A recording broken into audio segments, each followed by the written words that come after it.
be going over the timer object, so WK interface timer, and that's going to allow us to basically do a couple things. So we can use it to count up, we can use it to count down, and we can also style it however we see fit. So let's just take a look at what it looks like. So first of all, as you can see, I'm just on a blank interface.storyboard file for my WatchOS app. And you can see I'm in my file navigator over here on the left, my interface.storyboard, and my controller is just empty. So if I open up my assistant editor, so nothing going on over here in the controller yet. So for now, let's just take a look at the interface storyboard. Right, so there's nothing on here. Let's bring in our objects library. So I'm going to pop in this panel at the top right to show my utilities. And as you can see, I already have it selected. So I've already filtered down for it for timer. It's one of not many objects available to us for WatchOS. And in our attributes inspector, we can just kind of search for it again. So timer. And as you can see here, it tells us, hey, it displays a string that counts up or down to a specified time. And again, if you click on it and wait a second, it kind of pops out a definition panel as well. So like other objects, we just kind of click this, hold it down, and drag it in to our storyboard. You can see it kind of gives it some default information just for our purposes to preview it. From here, we can kind of tinker around with the format in terms of what it's showing us, as well as we can adjust, say, the alignment, the color, the alpha channel, etc., etc. So first of all, just to take a look at some of the format options here. So it starts off format positional, and let's just see what the other formats are. So there's also abbreviated, and what does abbreviated look like? Well, it kind of abbreviates it down like so. So it gives you an M and an S to indicate obviously minute and second. And you can also add more units. So if you notice directly down below here, there's other units. So for example, day, we can add that in, week, month, year. Abbreviated looks like it doesn't show those things, but if we went positional, it's going to start to show us those things, right? So 0 year, 0 month, and so on and so forth. Tough to imagine when you would want to have, say, a year or a month or even a week, but I guess there's situations out there where you might want to display those. For now, though, we can also take a look at the short form. Right, pretty similar to abbreviated, but short. It has a comma, and let's see, it doesn't accept any of these things either. Oh, I just put it to year only. Okay, there we go. What about if we put full? Well, obviously it's going to be the full date.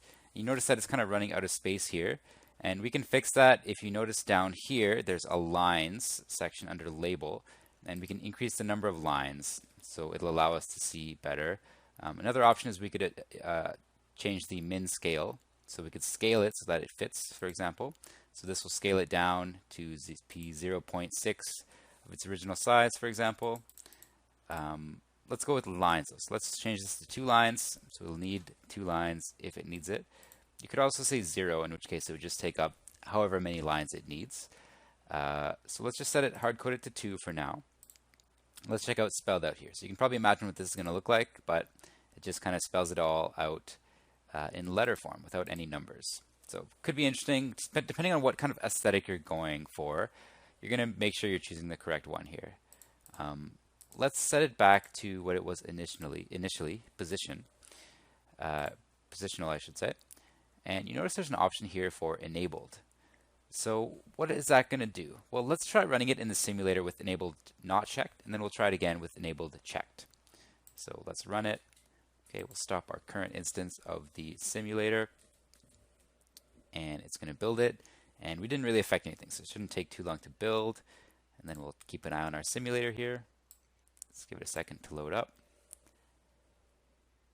Okay, there it goes. And our timer, you can see it's just 0, 0, 0. It's not doing anything. Now, what about if we check off enabled? Well, you can probably imagine what this is going to do, but let's just see what it does anyway. And in case you guessed it, it's just going to make it so the timer starts off as soon as the view comes into effect. So we'll see here, it should start at 0, and it should be counting up here. Yeah, so it's counting up. So you check off enabled if you want it to start counting as soon as your controller is in view, so as soon as your view is loaded. Otherwise, you just leave it unchecked. So let's say you have a button where you want to actually start the timer, which is probably going to be the case most of the time. Then you would want to check off enabled. So I'm going to check that off now, and then we can kind of tinker with it a bit more later on in terms of starting it off. This preview seconds, this only really affects the preview view. This doesn't affect the actual app in the simulator. So if you want to show it to show a different time, for example, you can easily do that. Otherwise, you can play with the color. Right? So let's say you wanted it to be pink or blue or whatever you may want. Right? There's a couple different ways of choosing. You could use this color wheel or pencil crayons, whatever you like. Let's set it back to just the default for now. You can also kind of adjust the font as well if you need to. So let's say you wanted to make it, I don't know, bold. If you did want it bold, you just have to say, give it a system font and say style bold. Okay, so pretty similar to doing a label or any other text-based object, really. So let's see what else we can do. Well, we can adjust the alignment. So this would be the text inside the container. We could switch up the alpha. So this is the opacity, basically. If we want it to be semi-transparent, we could easily tinker with that. Other things we can do is play around with the alignment. So let's say we want it centered and in the middle. Right, so there's our centered from the top and from the bottom timer. And otherwise, we can change the size of the container. So for example, if we want to make it big like so, we can do that, and then we can adjust it using these little arrow functions. So let's just switch it to be size it to fit the content. That usually makes the most sense, in my opinion anyway. And that's the basics of the timer. Now, there's all kinds of things we can do, but we're going to have to dive into the code to do it. And actually, WatchKit interface timer, you can have it count down or up. You just have to know how to configure it.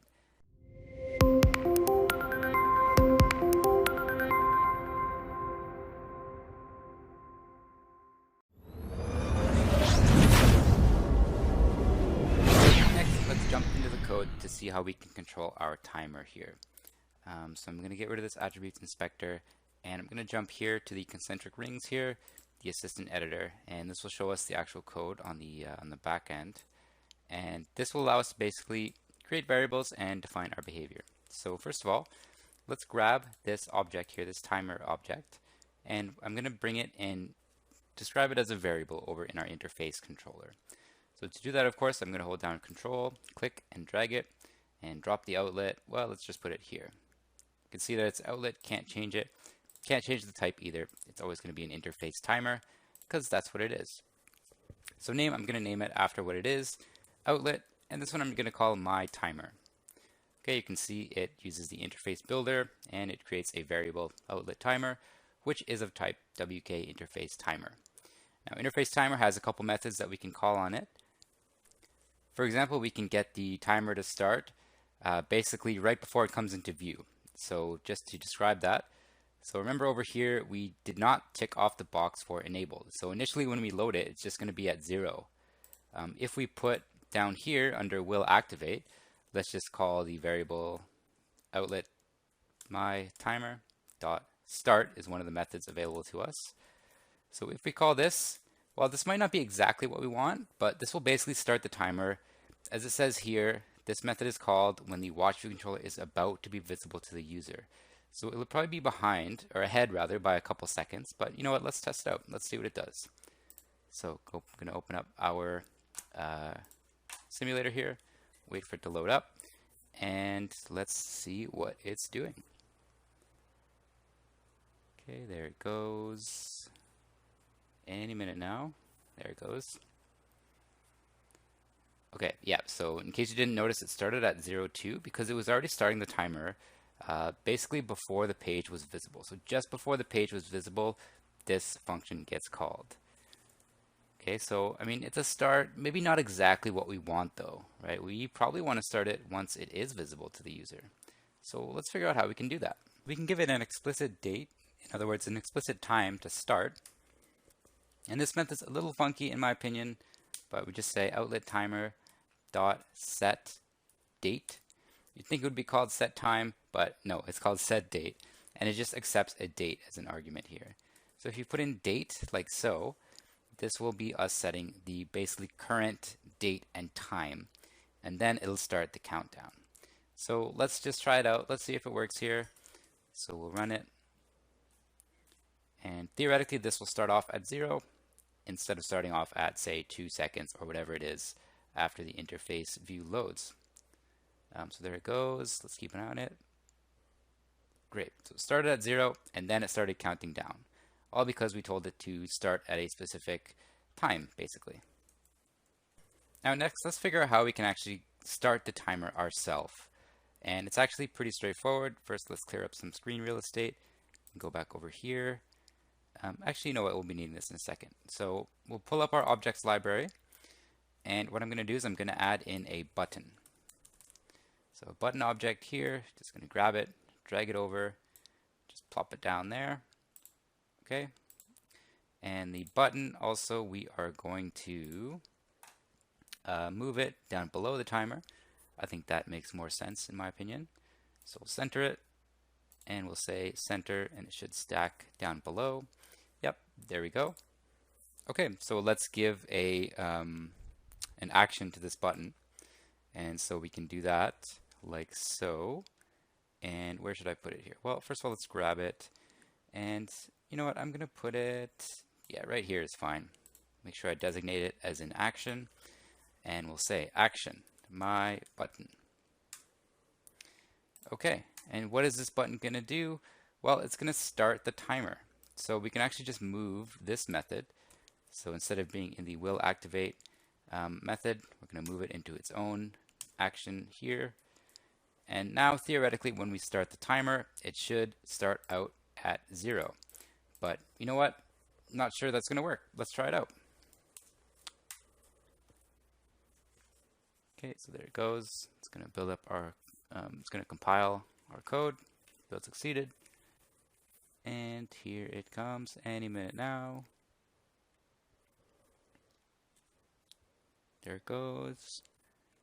Okay, and now we start the timer button. Weird. So it started at 3 seconds instead of where it should have. So let's figure that out. Seems to me we're probably going to have to put our set date here within our button as well. And then let's give that a try here. And then basically we'll reset our button, reset our timer rather, whenever we restart. Our spacing is weird here. There we go. All right, now let's give this one a try. Okay, there we go. And we will wait for it to load up.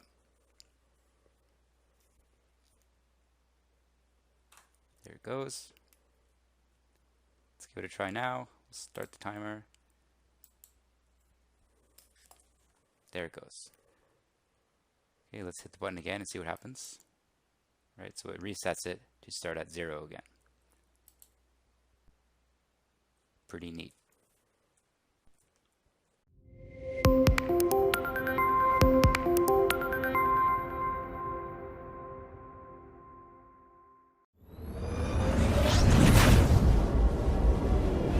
Now, it might seem counterintuitive why that would work. Why does it work when we say, okay, put our set date in here and start here versus putting our set date in will activate? So why is that different? Well, it's actually kind of tricky the way this works behind the scenes. So when we say .start, technically speaking, it's not starting the timer, it's starting the updates to the display of the timer. So when we put my timer set date in will activate, so when this, for example, was in here, basically it starts the timer right away because we give it a set date to start on, which is basically the date right now. Then when we call start, so as soon as we hit the button, it starts updating the display. But otherwise it's still kind of running in the background. So until we hit start, we don't know where it is in the display. And we can actually kind of see the opposite of that in action if we use the other method, .stop. So that'll stop updates to the timer's display, obviously. So let's go ahead and let's add in a button to do that for us. So we'll come into our objects library, we'll add another button, and we'll position it here in the center and in the center again, so it stacks down below. this one will be called stop. Okay, and let's slide into our assistant here, and we'll give this one an action as well. So here we go. Okay, action, and we'll say action my stop button. Then we can say outlet my timer dot stop. Okay, and if you recall, I put my outlet timer set date up in the top here. So this is going to kick off as soon as the method is about to be visible to the user. Let's give it a try. Let's see what this does. Okay, so we'll run it. And hopefully it won't take too long here for our simulator to load up. I know it can take a little while sometimes. Okay, any minute now. There it goes. Okay, so when we hit start, let's see what the time is at. Okay, so 5 seconds have gone by, and we'll wait till 10, and then we'll hit stop. Okay, so it stopped updating the display. Is the timer still running? Well, let's see what happens if we hit start again. Yeah, so it was still running in the background there. Right, so a little counterintuitive, but that's the way it works. So if you were wondering why it doesn't seem to actually start and stop like a stopwatch, well, that's the reason why. It's just kind of running in the background.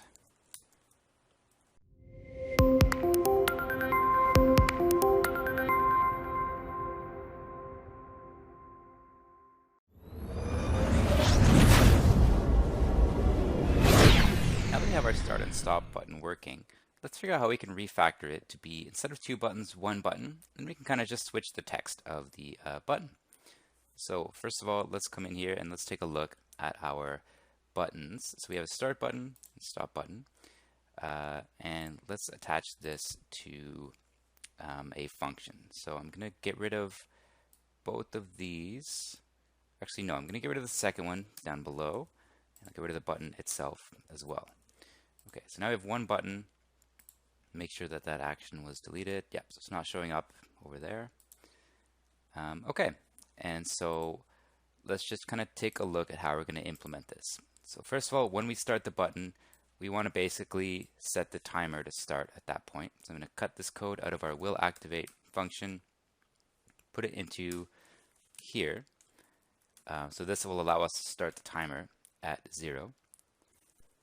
And we're also going to basically attach an outlet to this button so that we can change the text. I'm going to control click, add it up to my outlets up here, outlet my button. Okay, and let's put these together. And I'm just going to kind of add a comment here following the recommended guidelines and saying outlets. And the reason I put mark in front is that's kind of a special indicator so that you can kind of switch easily to that section. So to show you what I mean by that, in case you've never seen this before, up here at the very top, you can see how we have kind of selectors. And when you put mark in front of a comment like so, it just allows you to go directly to that section of your code. So that's why I'm putting mark outlets there. Okay, so let's say when this button is tapped, we want to change the text to be stop. So it's going to kind of switch back and forth from start to stop. So first implementation, let's grab this variable outlet my button dot set title, and it'll take a string which we will just call stop. Okay, so for our first implementation, let's try it out, and we're going to build this out incrementally as we do most of our code. Okay, so we'll let this kind of load up. Here it goes. Okay, and here we go, start. And we can see the text changed to stop, and it actually started the timer. Now it's not actually going to stop, it just kind of resets it to start at 0 again. So we're going to need to implement that functionality as well here. So let's go back to our code, and let's figure out how to do that. So first of all, we'll keep a variable up above here to kind of keep track of something, basically. So we'll say here, variable started, and we'll initialize it to false. So we'll initialize that to false, and then basically in here, in our action my button, we'll check what the variable status is. If it is true, we'll do one thing. If it's false, we'll do another. So basic if-else statement. So let's figure out how to do that. First of all, we're going to say if it's started, so if started is true, what do we want to do? Well, then we'll move some of this code into there. So we'll change the text to be stop, and we'll change the timer. Well, we don't need this in there initially, so we'll just put it down here. Okay, so that's our if statement, and then else we will say this. Okay, grab this, put it in there, and that's our simple if-else statement. It's going to need some more work before it actually works how we intend it to work, but let's also reset it to start here. Outlet my button dot set title, and we will say start.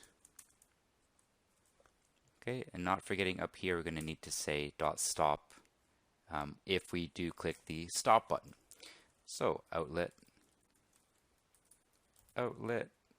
my timer dot stop, and that'll stop updating the display.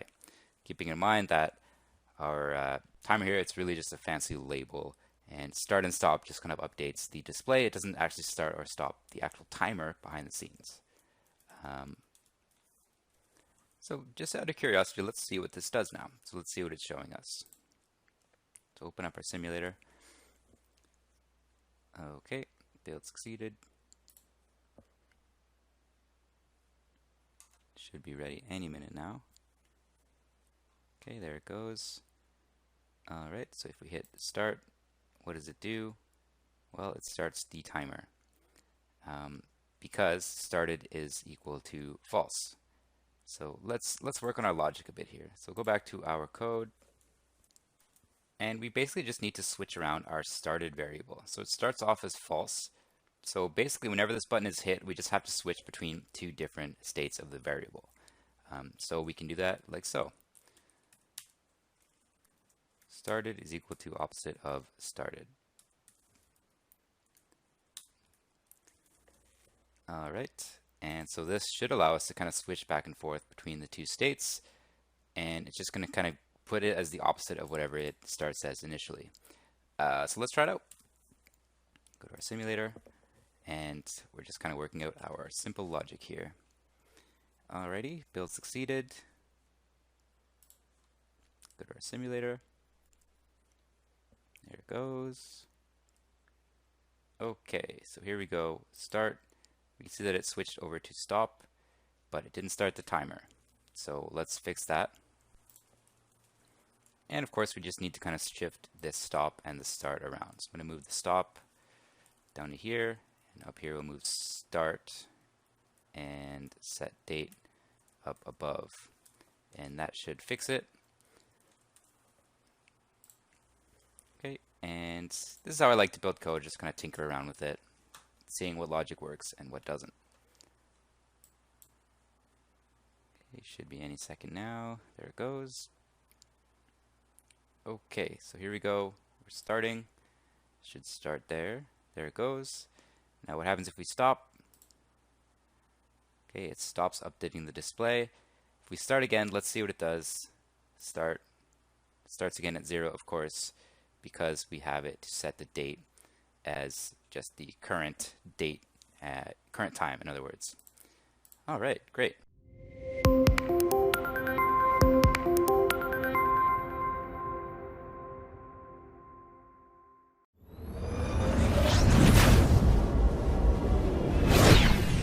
Now we have our timer working, mostly as intended. So we can start it, we can stop it, we can start it again, but it starts from 0.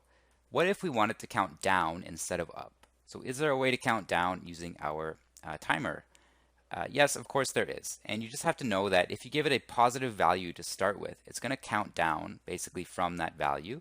Otherwise, if you give it a negative value or 0, it's going to start counting up. So let's take a look at how we would do that. So we just need to kind of edit our set date method a little bit here. So initially we just give it a date which is going to be equal to the date right now. In other words, 0, and it starts counting up from that. Now there is a way to give it a starting time basically. And the way we can do that is, so instead of just date with nothing in the arguments here, nothing in the params, we give it time interval since now, and then we can just give it a numerical value. So if I say time interval since now, let's see, if I say 10.0, so this is going to start at 9 and count down to 0 basically. So let's do a sanity check. Let's just make sure that that works.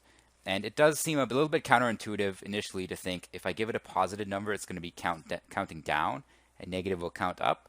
But once you kind of wrap your head around it, it does kind of make sense, right? You give it something to count down from, otherwise it's just going to start counting up. So initialize this to 0, and that's just because we don't give it an initial value to start with. But if we say start, we can see that it starts at 9, and now it starts counting down. And it starts at 9 basically because 0 counts as a number. So if we wanted to start counting down from 10, we would pass it in 11.0 instead of 10.0. We can see that once it gets to 0, it stops. And then if we start it again, we'll see that it starts at 9. If we wanted to give it an initial value as well, we can just pass that in here in our function will activate. And this will kind of initialize it. And you know what? Let's change that to 11 and this as well. And let's just do a sanity check for that in the simulator. But this is how you would count down. So a lot of reasons you might want to count down in a timer app. And you just have to make sure you give it a positive number for it to understand that you want it to count down. Okay, so there we see it initialized to 10. Now if we hit start, it's going to start counting down from that number. Right, we hit stop and then start again, and it resets. And that actually brings us to the next point I want to talk about, in that we're not really using it effectively as a timer. When you think of a timer, you think, hey, I want to be able to stop it and then start it at the same time that I stopped it at. So how can we do that? And actually, it's a little bit tricky to work that out using our timer here. So keeping in mind that timer, it's basically just a fancy label. And any kind of logic we need to attribute it to it, we need to figure out how to do it ourselves. That means we're going to need to keep track of the time difference from when it was started and when it stopped. And then we kind of need to refeed that back in when we start it. So essentially, every time we start it again, we're going to set it to a specific time. You can see here that we gave it a numerical value for time interval since now. And that gives us a hint as to how we are going to figure out how to get it to restart using a set time based on when we stopped it. So all that being said, let's figure out how we can do this. Now the first thing I need to do is I'm going to need to create a couple extra variables. So you know what, I'm going to put my variables kind of grouped together on their own line here underneath our IB outlet variables. So we have our variable started, which is equal to false. This is how we switch back and forth, right? Our button here. And what else do we need to do in terms of variables? Well, first of all, let's grab a variable here that's equal to the date currently. So right now, the date, we're going to pass in that as a start time. We're going to initialize this variable up there. Next, what do we need to know? We need to know the elapsed time. And this we will use to kind of set a numerical value later on when we're saying set interval since now. And I don't want to forget to erase this as well, because we want to start at 0. Basically, I want it to count up from 0. We can stop it. We can start it again from that number we stopped it at. Now, var elapsed time, well, we need to say this is a type of time interval, right? And we're going to initialize it to 0.0. So now, if we say time interval since now, and let's pass it in this value, so elapsed time. So this is going to start us at 0. Let's do a quick sanity check to make sure that it actually is working. And then later on, we can manipulate this variable to update it whenever we basically stop the timer. Okay, so where's our simulator? There it is. Okay, here it comes. So starting at 0 and should count up. Yeah, so it's working as intended so far. So that's great. So carrying on, what we can do is when we actually start the button going, we can then reassign this variable. So we'll change this variable to be whatever date is currently whenever this button is pressed. And then we know when the button was pressed, we'll be able to compare that to when the button was stopped. So let's just assign this variable. So start time equals date. Right, so we're just reassigning it to be the current time and date, essentially. Next, we need to basically do some logic in our stop function down here. We're going to basically capture the date again for when it was stopped. So let's say stop time. We'll do a constant. Let's say stopped time equals date. And so now we can kind of compare these two date objects. So we'll just throw a little something down here where we say, hey, elapsed time. So elapsed time is currently equal to 0, and it's a time interval. And we can figure out a time interval by doing something like this. So let's try it this way. So we'll add to it plus equals, and we will say stopped time dot time interval since date. And you can see it's kind of auto-filling it out for me. Time interval since date, and we can pass in a date. Time interval since date, and what date are we comparing? Well, we're comparing the date that we just kind of set up here for start time. Start time. Okay, so this is going to add into elapsed time, the time compared to the time we just figured out, stop time, and it's going to figure out the interval from there and the time we started it. And then every time we reset the date, we're passing it in our elapsed time variable here. And because this is going to be updated to whatever the interval is, this is essentially the same as us like saying start at 10.0 or 11.0 or whatever it may be. And that's how we can kind of capture the time and then display it again once we restart the button. Now, I did want to note this is not going to have the exact behavior we want, and I'll explain why in a second here. But it's just going to be one quick fix once we actually launch it here. So let's take a look. Let's observe what it does. Okay, so here it goes. Any minute now. There it goes. Okay, let's start it. It's going to start counting up from 0. Okay, 0, 2, 3. Let's stop it. Now, what happens if we start it again? Start. Weird. So it's counting down. And why is that? Well, when we say plus equals, that's making it a positive number. So if we say minus equals, it's going to go below 0. And that's how we can kind of go the other direction. So now that it's minus equals stop time dot time interval since our start time, this should work in order for us to keep track of the time. So a lot of logic here just to keep track of something simple like the time. But hey, when you're using the built-in timer, that's how we need to do it. And you know what? It's probably easier than building our own timer to keep track of all this stuff and fixing it to a label and all of that logic. So let's try it out here. So we're starting it up. 0, 1, 2, 3, 4. Let's stop it. Let's start it again. 5, 6, 7. Okay. So we have our logic now. That's what we wanted. And that's how we can keep track of the time using our WatchOS interface timer.